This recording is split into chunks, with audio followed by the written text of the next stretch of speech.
Les marchés avec CMC Markets, trading de CFD sur action, Forex et indices. Salut, c'est Trado. Voilà aujourd'hui la vidéo d'analyse technique du CAC et également de AvantQuest qui m'a été demandé de très nombreuses fois. Je tiens tout de suite à m'excuser pour la vidéo d'Hybrigenix qui m'a été également demandée plus de 20 fois, mais je ne peux pas la faire tout simplement parce que je l'ai analysée. Elle ne répond pas bien aux signaux d'analyse technique depuis quelques semaines, donc ce serait me moquer de vous que d'essayer de vous faire croire que je peux l'analyser. Et je vous promets que dès que c'est analysable au regard de l'analyse technique, j'en referai une, mais là, ça serait franchement irrespectueux vis-à-vis de vous et vis-à-vis de l'analyse technique. Alors maintenant, revenons à notre CAC. Bon, alors j'avais dit hier, souvenez-vous, c'est pas mal, la tendance est haussière, mais il faut s'attendre à une petite attaque baissière à cause du CCI. Et je vous le remontre, ce fameux CCI, c'est ça, hein. C'est ce qui est bien avec la pédagogie, c'est que vous pouvez voir un petit peu quels sont les signaux qui vous plaisent le plus, hein. Et là, j'avais expliqué que comme on était sorti de la zone de la zone des 100, on pouvait s'attendre au regard de cet indicateur à une attaque, et force est de constater qu'attaque il y a eu.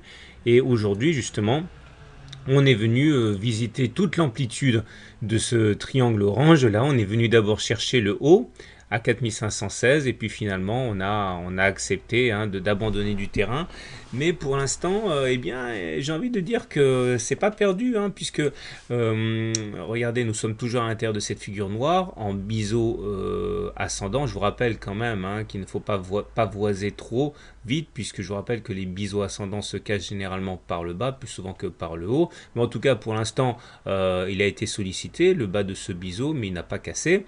Et également le triangle orange là, a recueilli les cours sans fléchir véritablement. Donc on peut tout à fait envisager d'être sur une zone de support. Et il est temps pour moi de vous parler du SAR. Alors le SAR ou Stop and Reverse, c'est un indicateur que j'aime bien. C'est un indicateur de tendance de fond qui sert à la fois à ne pas être à contre-tendance, et également ça sert comme un système de support et de résistance. Alors regardez, lorsque le SAR est en dessous des cours, lorsqu'il est vert, quoi, ça veut dire qu'on est en tendance haussière. Et lorsqu'il est au-dessus des cours, c'est-à-dire qu'il est cassé, là il passe du vert au rouge, et bien ça veut dire qu'on est en tendance baissière. Vous voyez que quand on casse le SAR, que ce soit à la hausse ou à la baisse, on ne fait pas le voyage pour rien. Regardez, là on a cassé ici, on a descendu. On a cassé à la hausse ici, on est monté. Donc ça veut dire que tant que le SAR est vert, normalement on est en tendance haussière, hein, comme c'est le cas ici, ici ou encore là.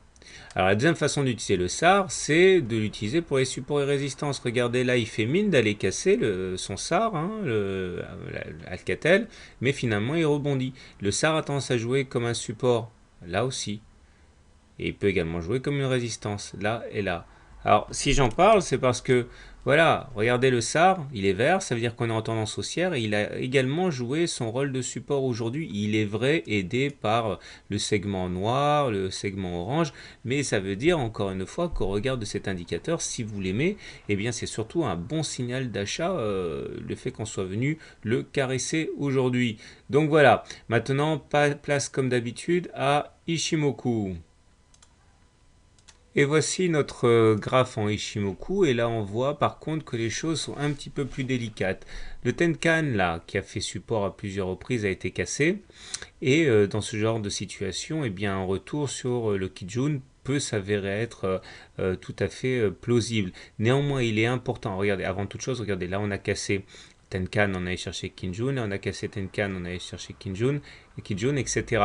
Néanmoins, il est toujours important sur Ishimoku d'attendre une deuxième bougie de confirmation. C'est-à-dire qu'il est tout à fait possible d'avoir demain un passage au-dessus de Tenkan qui invaliderait le retour sur Kijun. Donc on va quand même attendre demain, mais on n'est pas en tendance baissière, loin de là. C'est la première sentinelle baissière qui vient de se lever, mais pour que l'on soit baissier, il faudrait que l'on casse Kijun, voire même que l'on casse le nuage, hein.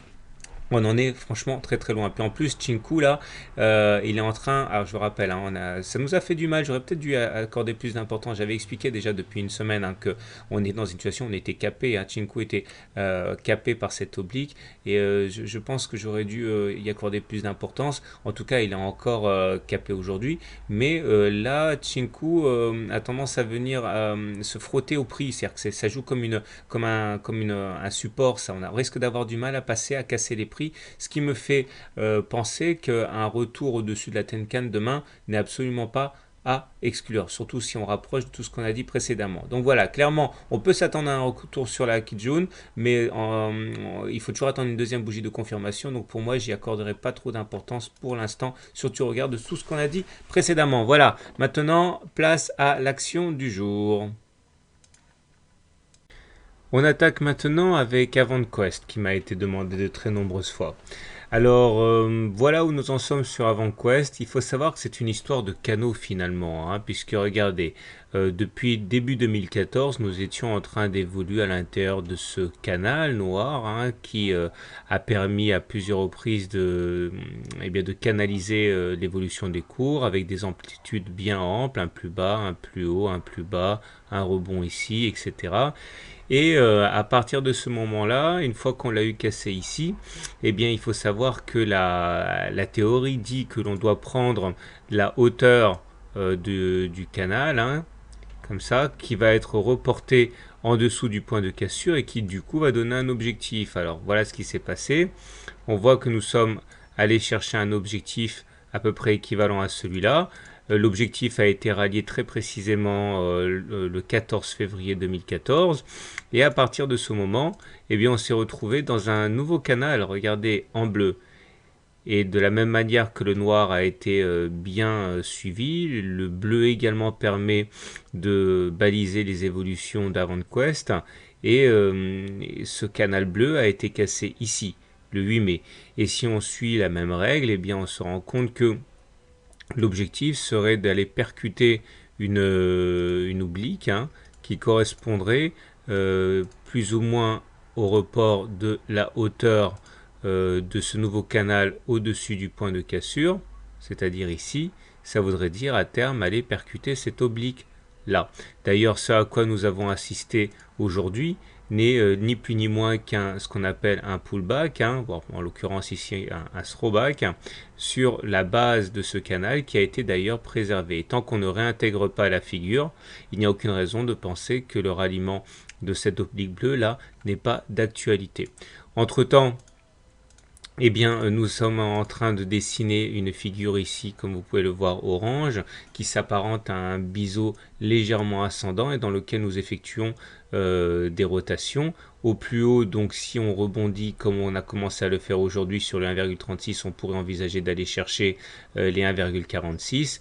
Et par contre, si on devait casser par le bas, ce qui n'a pas été le cas aujourd'hui, hein, mais si on devait casser par le bas cette figure orange, eh bien on va dézoomer un petit peu et vous comprenez que nous sommes en train d'évoluer actuellement dans une figure beaucoup plus ample ici, okay, qui peut s'apparenter soit à un biseau, soit à un triangle ascendant droit. C'est pas très clair pour l'instant, mais si on est vraiment précis, il s'agirait plutôt d'un biseau vert. Et dans ce cas, on pourrait tout à fait envisager de casser la figure orange pour aller prendre appui sur les 1,33 et à partir de ce niveau, eh bien, on serait sans doute parti pour faire des oscillations entre les 1,33 et les 1,7 à moyen terme. En tout cas, pour l'instant, graphiquement, nous sommes toujours à l'intérieur de cette figure orange entre les 1,36 et les 1,46. Au niveau des indicateurs techniques, c'est assez mitigé. Les indicateurs de tendance sont plutôt favorables, hein, puisque regardez, le TRIX est au-dessus de son signal. La dernière fois qu'il est passé au-dessus de son signal, hein, c'était ici. Regardez la hausse que l'on a eue.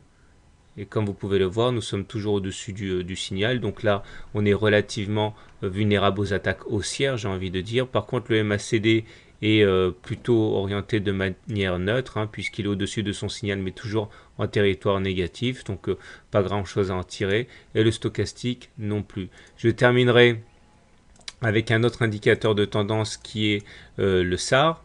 qui lui aussi est vert, donc en dessous des cours et non pas au-dessus des cours. Ça veut dire qu'au regard de cet indicateur, la tendance est haussière. Et pour terminer, la moyenne mobile à 20 séances, hein, qui comme vous pouvez le voir est verte et bon, elle a été cassée in extremis aujourd'hui, mais c'est pas significatif. Il faut attendre une deuxième bougie de confirmation. Mais je vous rappelle que tant qu'elle est verte, ça veut dire que la tendance est haussière. Voilà, je vous souhaite une bonne soirée, de bons trades et à très bientôt pour la mise à jour. Et n'oubliez pas que vous pouvez vous procurer mon e-book et la vidéo exclusive 100% débutant sur mon blog ou alors directement à cette adresse là. À demain pour la mise à jour.